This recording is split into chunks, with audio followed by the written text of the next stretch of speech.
welcome everybody to the autopsy bench. This diff we're going to do a rebuild on. I get asked by a lot of people, what exactly do you do when you rebuild and refurbish a differential that's sent to you? And this is a fairly perfect example of the bread and butter that we do. This is a ARB RD56 24 spline locker, and what we're going to do is a process where we have a look at it, take it all apart, clean it up, replace what's not good enough to go again, and send it back to the customer. This customer is Phil Talbot. Hello Phil, here's your diff. Before we start on it, a few things we can actually tell just by looking at it. If you look here, there's a tremendous amount of rust. This has been caused by water contamination. Water gets in by one of two means. It either gets in on this flange here, where the seal breaks. Now people have tried using gaskets and whatever. Our suggestion is you use the black RTV sealant. In fact, if you look here, this has actually got the black RTV sealant on, so it's unlikely that it's leaked here, but the rust is actually quite severe. And before we just get hold of this and tear it all apart, we actually do some checks on it. The crown wheel itself has also got fairly severe pitting. That again is water. This being a standard crown wheel, this will be going straight in the skip, or we might actually make an owl from it, but it's not really good enough to go again. If this was something special, then we might actually have it aquablasted and repolished, but to be honest, it's cheaper to put another good crown wheel on. Over on the other side, we've actually got more rust on the end flange. This has got the early type of crown wheel bolts here. These will be thrown away and we'll be upgrading them with 12.9s. These here on the carrier, these will be upgraded as well with the special lock nuts we use. And again, you can see here more rust contamination and damage. This one's actually a Ashcroft peg diff. Now, because it's had the black goo holding this on, I don't actually think, looking at this, that it's come through where it joins the axle. What will have caused this to do the leak is the other end down here, which is where it attaches to the prop shaft. And if you look in there, you can see that's very heavily contaminated, and it's a mixture of oil and sort of dirt that's gone and congealed. So normally what happens here is that the pinion seal fails due to either being a cheap patent seal, we use either genuine or Cortico, or a pinion bearing failing. Pinion bearings fail predominantly due to prop shaft UJs becoming stiff. And just so that there's no messing around, you can see the rust on the diff here. This is diff number 0606125 and we will show you this as we take it apart and put it back together again properly. But all in all, this needs some serious loving. When you see as many as diffs like this as we see, I can almost tell you pretty much what's going to be wrong with this diff. Again, here's some more very severe pitting on the crown wheel here, and I would guess that every single bearing is going to be shot. Some of these bolts here will be tight, some will be loose where they've stretched. The casing is going to need an exceptionally good cleaning up, especially within the oilways. We're going to upgrade this ghastly ARB fitting for something more sensible. We'll change the flange for a better unit, and we'll just basically clean the living daylights out of it, check everything and put it back together. So to start with, we're going to actually see what it's like from a locking point of view. So what we have here is our test bench. If I switch the compressor on, which activates the compressor, then what I've actually done is I've joined up the compressor to this, and we've got our unit in the top that tells us whether it's locking or not. So if I hit the switch, what should happen is you should hear a short burst of air followed by it locking.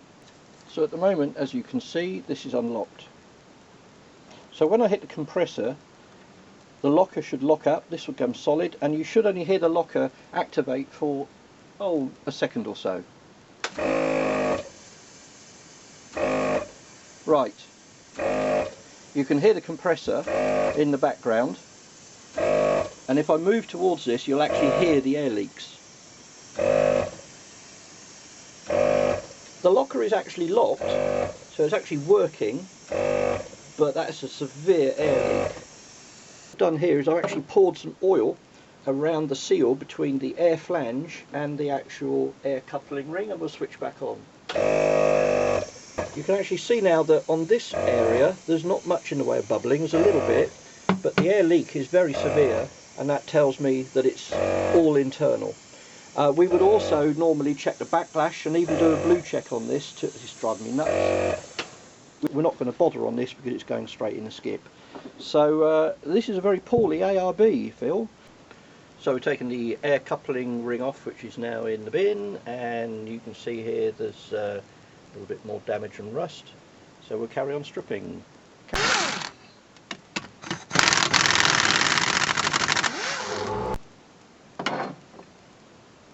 Take out the ARB adjuster ring, and now we should be able to lift the centre out.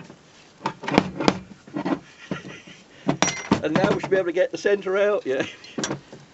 Okay, the centre's out. You can see in there the Ashcroft peg pad, which actually looks in fairly good condition, but it's a very unhappy oil and rust in there. So if we look at the carrier bearing on the side, that's had it. Nasty pitting, very, very damaged. So you can see here the pitting is very, very severe. So that carrier bearing's had it. So that will need, and the other side is frankly no better, if not actually worse. So yeah, this air system on the ARBs is very prone to leaking air. This actually doesn't look too bad. It's obviously got rust badly on each side, but that should polish up and we'll nip the bearing off there. And the next thing is to remove these very silly little clips here that ARB put on there. They are there because the bolts are very low quality, and if you tighten them up to more than about 25-30 foot-pound, they're liable to shear off. So we throw these away and upgrade them with modern 12.9s. So removing the little clips from around the ARB. Is actually getting these bolts undone. They're normally Loctited in, and as such they can be an absolute pain and they can shear off, but we've got a special tool and we have a means of getting these off which works most of the time, we pray. Hang on. One little problem that we've just noticed is that the bearing has just fallen off the end of the end flange, which is a real problem. These end flanges here, what happens is the bearing will spin, and after it's done that, once the bearing's spun, it basically falls off. That's to be a pressed fit. So we've got a problem here now with the end flange. We've undone the 6 silly little bolts, which will now come out, and we can lift the unit away, which will show us what the insides of this now are going to look like. Fingers crossed. Okay, so now we've got to turn it upside down, take the crown wheel off, and then strip the contents of the centre out, and let's see what's in. So here's the other side of the ARB. This has been machined down quite considerably here. This is so that the pad for the Ashcroft peg case fits, whereas ours actually is made in a slightly different way, and ours we don't need to machine this. But looking at this flange here, where the bearing has come off, in actual fact, if I show you the bearing itself, you can actually see a groove in it where it's been running into this surface here, and there's a purchase mark there. So that's supposed to be push fitted on with well, we got a 50-ton press, but that's had it. Okay, so those being undone, we lift the top flange plate off now, and that opens up the other side of the diff where we can take the gear out, and there's a shim as well in there which we need to be careful because they're sided. And actually it doesn't look too bad in there. There's definite signs of crash engaging on the wheel, and there is definite signs of rust and pitting on the gear set, but seen worse, so it should live again, but it's going to need some new bits. But we've still got more to strip. Crown wheel off next, and then the contents of the centre. Thrust wise, this one here's got quite a lot of wear and grooving in it, but the other ones have also got quite a lot of rust in there. These will just be replaced. They're about £3 each or something. It's not worth pissing around because they're there to protect the gear set. In terms of the phosphor bronze pad, you can see here the shiny bit's done its work. The edge bit here at the top is where it hasn't actually been rubbing, but there's a very small lip, so we can linish that off and that will go again. So we've now got a nice pile of bits of diff building up, all the planet gears and side gears, drive gears, clutch pack, locker ring, and now we're going to strip. So we're going to do this in reverse. This is a new flange. The seal sits on this very shiny part here. Dust shield sits up here. This is an early type flange, 24 spline, and we've just undone this one here. So we'll take the washer out. and yeah. So you've got a lot of grunge internally, and then you've got really deep grooves there where the seal's supposed to sit and isn't. So even if you put a new seal in, it would rip the seal apart really quickly, and it would leak and let water in. So seal out. We then got the pinion bearing. Yep, that doesn't look very nice. On the pinion itself here, you can actually see in the teeth it's got chips, it's got quite a lot of contamination and pitting. So both the crown wheel and pinion are telling me it's had it. And then we need to have a look at the pinion bearing itself, and down there you can see obviously damage to the pinion bearing. It's quite severe. So that really, if I can get the camera in here when I've cleaned this off, this is the head bearing, and normally if the tail bearings had it, yeah, the head bearings had it as well. You can see the marks on there. So underneath this is a shim. Obviously because we're going to be putting a new crown wheel and pinion in here, it's going to have to be re-shimmed, and we shimmed to 0.0, so chances of using the original shim are probably 0 as well. So what we now do is clean the casing up. This is going off to be professionally cleaned. Normally we just grab another casing that we've already had cleaned and swap them over, but obviously this being an Ashcroft case, we're doing it. We've got our own little markings so we know that we've been at this diff and that we've rebuilt it. We've got a whole series of different codes, so when you see this again it will be cleaned, but everything's blocked off, ready to go off to have a series of cleanings done, and it will look very different when it comes back. Nice nadger out of it over here for some reason. Something's been at that, but when this case comes back it's going to look very different. So one of the first things we do now is we put everything into a little container here, and that goes in our ultrasonic tank, which boils it up to about 60 degrees. It's got professional cleaning fluids in, and this will take all the carbon build up, all the dirt, all the sort of crap is a technical term off, excluding the rust. It won't remove rust, but it does help get them squeaky clean, and then we can go. So the temperature in there at the moment is 16, by the time it's 17, by the time it comes out in just under an hour's time, that'll be 60 degrees. We may even put it back in for a second. Oddly enough, sometimes we have a few faults with our diffs that come in. This Ashcroft dog bolt decided it wasn't coming out and has sheared off. So we're now in my TIG welding jig with a couple of nuts that we've welded on to what remains of the studs with a 300 amp welder, and they're now deciding to come out. And people don't realise that these things take time, and time is normally money, but to us it's just one of those things, and that's why on some diffs we win some, and on some diffs we lose some, and on this diff we're going to be losing some. But hey ho, all part of the rebuild process. And there is the first of these sheared off dog bolts. That's a really odd thing. The only way these normally shear is if they are done up really, really tight, and then the diff tries to explode and you get a weak spot in them. But I would say that we're very lucky to get these out, because otherwise it would have been a scrap casing. Paying attention, Phil. Sometime later we've finally got the bolts out. We're just going to re-tap these now so that they're all clean and nice and ready for us to... Right, well this is Phil's casing that's back after we've managed to get the bolts out that had seized by getting damaged in there, and as you can see it's considerably cleaner. This is the one that we took. There's the special markings that we put on it.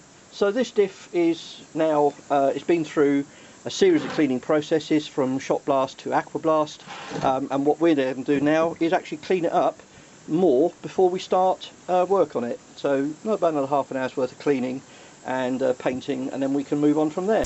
Didn't really come up quite right the first time, so it's gone in for a second sitting at a little bit higher temperature, so it's really a bubbling, and these contents of the centre of the ARB and all the other bits we're using will be coming out soon.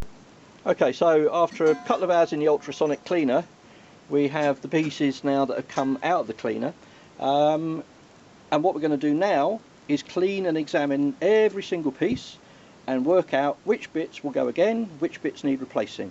But basically we're going to be looking at new carrier bearing, new bolts, new thrust washers, new drive thrust washers, possibly new springs, and a bloody good clean up, because it's still not clean enough. And we have our trusty stainless steel dog bowl, which we fill with brake cleaner.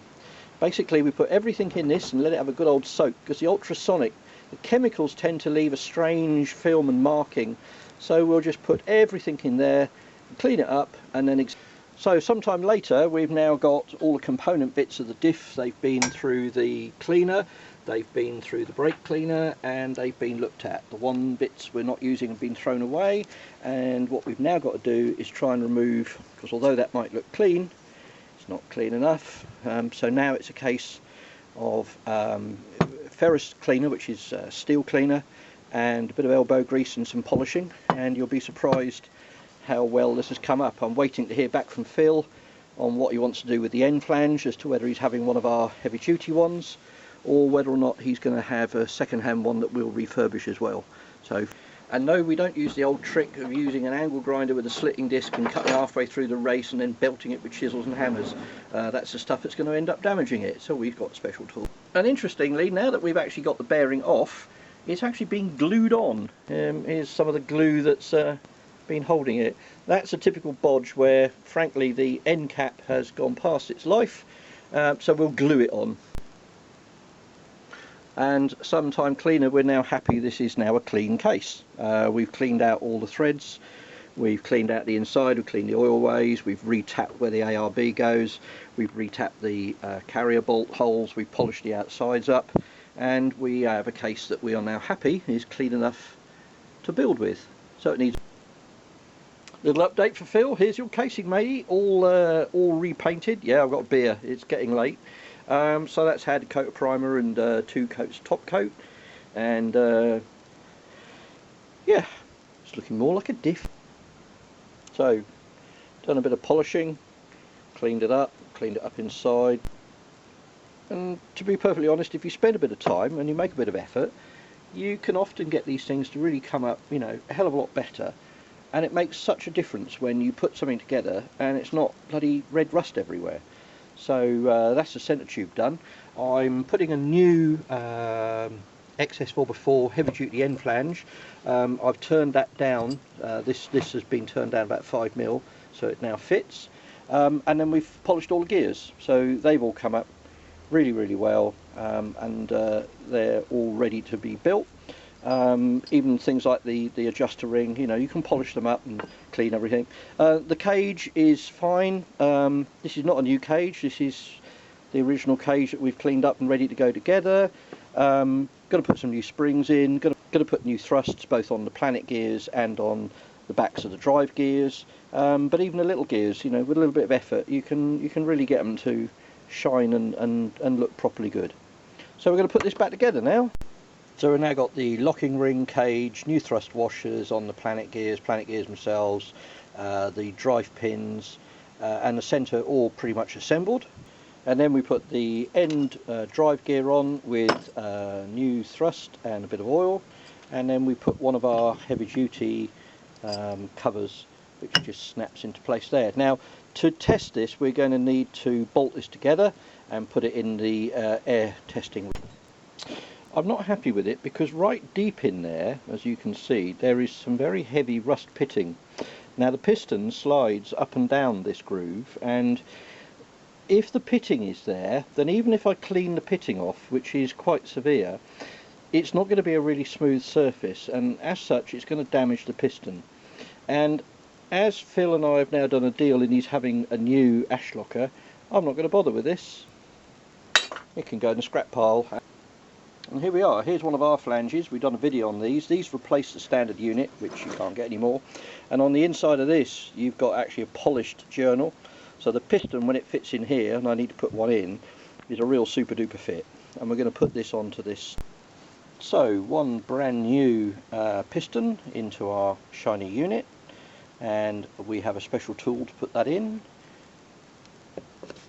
And the piston is now in.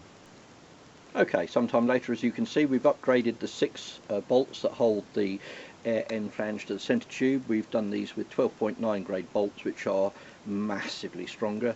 The red marker paint is not so much anti-tamper, it's an OCD thing where we know that if the bolt's got red on, it's been torqued up to the right value. We've also thrown on top of here our test air collar. It's got a pair of old ARB rings in it, and then it's jury rigged up to our little test compressor again. So I'm going to switch on the compressor. Oh, that's a bit quicker. That means the air has hit the compressor pipeline much quicker, and it's sitting there now waiting to lock. And if I press the lock button, which I'll just check, hang on. So at the moment we're open, and I'll hit the lock button, and we're now locked. And I can sit here and wait for that compressor to kick in, and I could be sitting here a very long time because it's properly rebuilt. That's not just thrown together, that's properly rebuilt, and I'm happy that that can now be built up into the casing that we've refurbished, and we'll be taking it from there then. Anything to say, Edward? Nothing. Properly locked, and if I hit the button, unlocked with no air leaks. And that's how an ARB, when it's rebuilt, should be. So here's the casing now cleaned up. We've got 10 of the upgraded crown wheel bolts that we always use with Loctite on, ready to go into the crown wheel that's being fitted onto the... There's the ARB unit with the air coupling ring taken back off, and a good used crown wheel and pinion being put on. Sometime later we've now got the pinion in with the later type round units that we try and use wherever we can, the later type dust shield and the Wolf type double lip seal, and that's all pinion height's been set and the preload's been set, so it turns nice and smoothly. So onto the centre, and here's the centre. We use the higher grade 12.9 FTC 5150 bolts, which are much stronger as standard fitment, Timken bearing on the top, Timken bearing on the bottom, and crown wheel all fitted. So we'll now put so with the new head bearing and the shim underneath all set up to the right pinion height, the fossil bronze pad has been cleaned off a little bit, linished the little edge out of it, and we've put 2 new dog bolts because obviously the last ones we had a pig of a job to get out. So now it's the centre going in.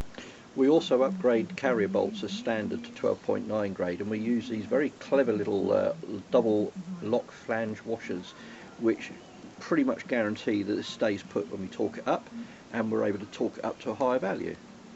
And yes, this is the casing that you saw earlier in the video. This is pretty much what we do with every diff that comes in.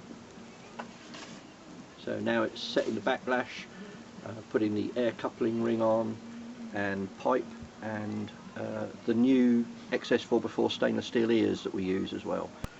Well, we're nearly there now with this diff, which is a fairly typical rebuild because it's been a pain in the neck from start to finish with shearing off bolts and rust and God knows what. But there is always some good news somewhere. Here we have our dial gauge. Now this we use to measure the backlash, and the backlash is how much there is in terms of a gap going backwards and forwards between the pinion and the crown wheel. And you can have backlash between 4 and 7 thou, and then you've got a thing called run out, which is the difference between measuring backlash in different places, and this one is very nice. So if my handy assistant shows you, at the moment we have 4 thou backlash. So here you can see the stripe where the teeth are engaging. It's a pretty good stripe considering it's a second-hand crown wheel, but it's got a nice full wipe all the way along. That shows you the crown wheels engaging right the way along, and when you consider that not only has it got a very good sweep here, you've also got less than say 1 thou run out on the entire crown wheel. So we're quite happy with that. We've got a good pattern, we've got good backlash, got good run out. So we're now going to finish this diff off by putting the ears and the... And the other thing we do now with all our builds is we put new stainless steel ears on. A few reasons. One is they're stronger, so they're less prone to move, so the adjustment rings stay in place.